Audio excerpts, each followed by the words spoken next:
এই মহিলা নিশ্চয়ই ভুয়ো চিঠি দিয়ে নিজের রাজবাড়িতে ঢোকার সুযোগ খুঁজছিল। একদম বাজে কথা বলবেন না। আপনি কে সত্যি করে বলুন। সমস্যা সমস্যা, ঘোর সমস্যা। আসল, বিশ্বাস করুন, আমি তো এই মাত্র এলাম। না, আপনি নকল, আমি আসল। কিভাবে কোন একটা দাও মারবো না যে কৃষ্ণচন্দ্র কেঁদে কুল পাবে না। কিন্তু সেটা একমাত্র সফল হবে যদি কৃষ্ণনগরের মন্ত্রী আমাদের পাশে থাকে। আরে ও তো মোহর ছাড়া আর কিছুই চেনে না।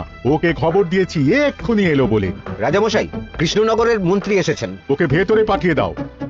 প্রণাম খাম্বাজ রাজ। এ কি রানীমা, আপনি? আমি তোমাদের কৃষ্ণনগরের রানী মানুই। আমার নাম ললনা। আমি হরেক রকমের গলায় কথা বলতে পারি। এটা আমার আসল গলা। ওরে বাবা রে বাবা রে বাবা, আপনি তো প্রতিভার জলজ্যান্ত রূপ। একে আপনি কোথা থেকে পেলেন খাম্বাজ রাজ? বেশ কিছুদিন আগে একটা যাত্রা দেখতে গিয়ে ললনার সাথে পরিচয় হয়। ওর ব্যাপারে সবকিছু জানার পরে আমার মাথায় একটা বুদ্ধি খেলে যায়। তাই আপনি আমাকে ডেকে পাঠিয়েছেন, তাই তো? একদম তাই। আমার একটা পরিকল্পনা আছে। ছলে বলে কৌশলে ওই কৃষ্ণনগরের আসল রানীকে কিছুদিনের জন্য বাইরে পাঠাতে হবে।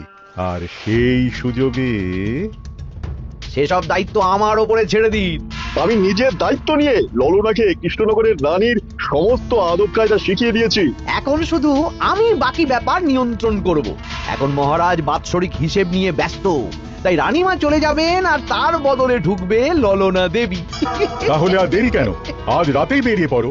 আর যদি আমার পরিকল্পনা অনুযায়ী এগোতে পারো তাহলে কিছুদিন পরে তুমি হয়ে উঠবে কৃষ্ণনগরের রাজা। আমার কত দিনের আশা। চলুন তাহলে। হ্যাঁ চলুন। রাজবাড়ির বাকি ব্যাপার যেতে যেতে বুঝিয়ে দেব। রানীমা কিভাবে কথা বলেন, কাকে কি বলে ডাকেন, রাজবাড়ির কোথায় কি আছে সব।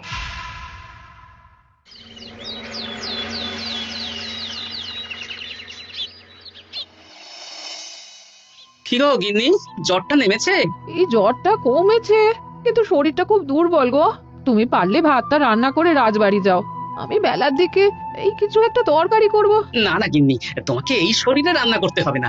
আমি তরকারির সবজি কুটে রাখছি। হ্যাঁ, ওই পুটির মাকে বলে রাখবো, ও এসে রান্না করে দেবে। তাহলে তো ভালোই হয়। জ্বরে একেবারে শরীরটা দুর্বল করে দিয়েছে গো। হ্যাঁ, তুমি বিশ্রাম নাও গিন্নি, আমি রান্নাঘরে যাই। দেখি গোপাল আজকে এখনো এলো না। ও কোনোদিন সময় এসেছে মহারাজ? ওকে তাড়িয়ে আপনি একটা কাককে রাজসভায় রাখলেও সে সময়ে আসবে। না, আসলে গোপালের গিন্নির খুব জ্বর, আমি দেখে এসেছি। তাই হয়তো ওর গিন্নির সেবা শুশ্রূষা করতে গিয়ে গোপালের দেরি হচ্ছে। তোমাকে আর গোপালের হয়ে কাসুন্দি গাইতে হবে না। এই তোমরা থামো তো। একটু দেরি হয়ে গেল মহারাজ। আসলে গিন্নির খুব জ্বর, তাই কিছুটা রান্না করে এলাম। আচ্ছা আচ্ছা আচ্ছা, তা এখন তোমার গিন্নির শরীর কেমন আছে? আগের থেকে ভালো আছে মহারাজ। জ্বরটা কমেছে, কিন্তু শরীর খুব দুর্বল। বেশ বেশ, একটু যত্নবাত্তি করো। যাই হোক, আজকে সারা বছরের খরচের হিসেব আর আগামী অর্থনৈতিক বছরের প্রকল্প নিয়ে আলোচনা হবে। আলোচনা শুরু করা হোক।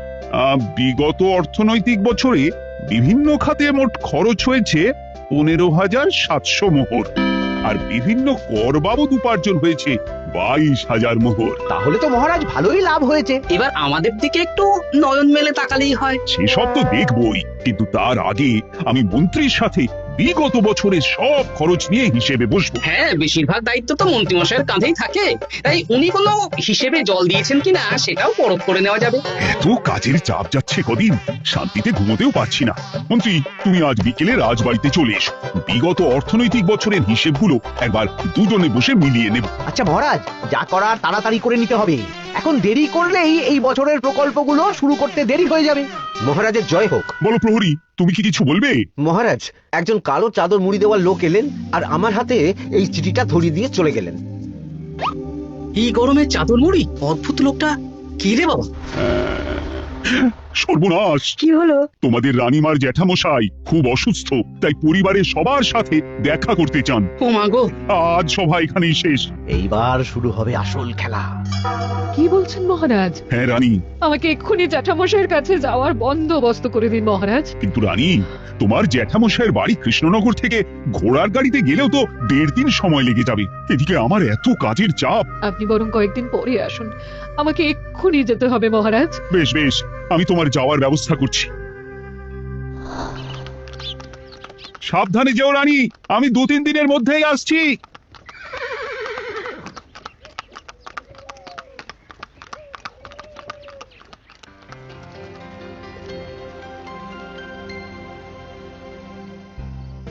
মন্ত্রী, বিগত অর্থনৈতিক বছরে আমাদের পাঠশালার উন্নতির জন্য কত খরচ করা হয়েছিল একটু দেখো তো। সব মিলিয়ে মোট 150 মোহর মহারাজ। কিন্তু আমার এখানে তো 170 মোহর দেখাচ্ছে। 170 মোহর? তা কি করে হয়? একই রানীমা, আপনি ঘোড়ার গাড়ি করে গেলেন আর হেঁটে চলে এলেন? সে আমার ব্যক্তিগত ব্যাপার, তুমি তোমার কাজ করো।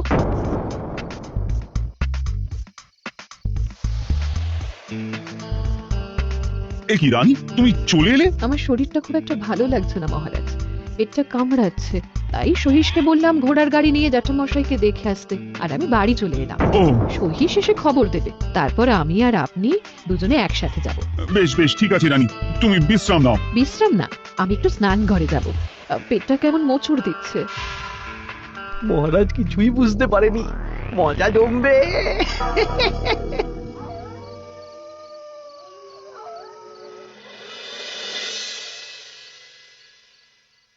এ কি রানী, তুমি তোমার সব গয়না গাটি বের করছো কেন? আমার আর এই পুরনো নকশার গয়না পছন্দ নয় মহারাজ, ভাবছি কালকে সকালবেলা এই গয়নাগুলো শ্যাকরাকে দিয়ে শহুরে নকশায় নতুন গয়না বানাবো। কিন্তু এগুলো তো তোমার সবই পছন্দের গয়না। কিন্তু মহারাজ আমি ভেবে দেখলাম এই গয়নাগুলো সবই বড্ড ভারী গয়না, আমি শহুরে আধুনিক নকশার হালকা গয়না পরবো।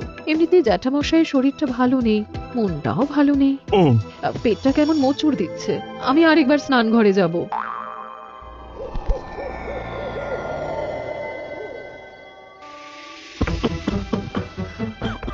ওই তো মন্ত্রী মশাই এসেছে।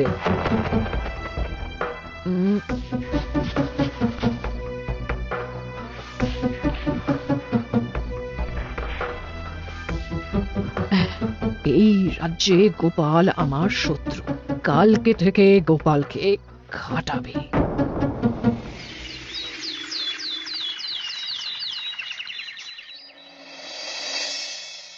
হায় হায় হায়, কি হলো রানী, সর্বনাশ। কি হলো? গতকাল রাতে আমার সমস্ত গয়না চুরি হয়ে গেছে। বলো কি প্রহরী? বলুন মহারাজ। গতকাল রাতে রানীর সব গয়না চুরি হয়ে গেছে, তুমি আরেকজনকে নিয়ে এক্ষুনি খোঁজ করা শুরু করো। যথাজ্ঞা মহারাজ। আমার সব গয়না চুরি হয়ে গেল, এবার আমি কি করব? রানী তুমি কেঁদো না, সেই সকাল থেকে কেঁদেই চলেছো। আমি তো প্রহরীকে খোঁজ করতে পাঠিয়েছি। এই সব প্রহরী কর্মচারী কাউকে বিশ্বাস হয় না আমার, আজ থেকে সবাইকে ছুটি দিয়ে দেব। কি বলছো তুমি? সবাইকে ছুটি দিয়ে দিলে রাজবাড়ির কাজ কে করবে? কেন? আমাদের সবচেয়ে বিশ্বাসযোগ্য সভাসদ গোপাল আজ থেকে রাজবাড়ির সব কাজ গোপাল করবে। কি বলছো? আপনি কি বলতে চাইছেন? গোপাল বিশ্বাসযোগ্য না? হ্যাঁ, গোপাল আমার সবচেয়ে প্রিয়, ওর চেয়ে বিশ্বাসযোগ্য আর কেউ নেই। কিন্তু কোনো কিন্তু না, বলবেন আপনার আদেশ। এক্ষুনি গোপালকে ডেকে পাঠান। যেমন তোমার ইচ্ছে। গোপাল, গতকাল রাতে রানীর সব গয়না চুরি হয়ে গেছে, তাও আবার ঘরের ভেতর থেকে। আমি চাই তোমার মতো বিশ্বাসযোগ্য লোকই রাজবাড়ির সমস্ত কাজ করুক। মানেটা ঠিক বুঝতে পারলাম না রানীমা। মানে আমি রাজবাড়ির বেশিরভাগ কর্মচারী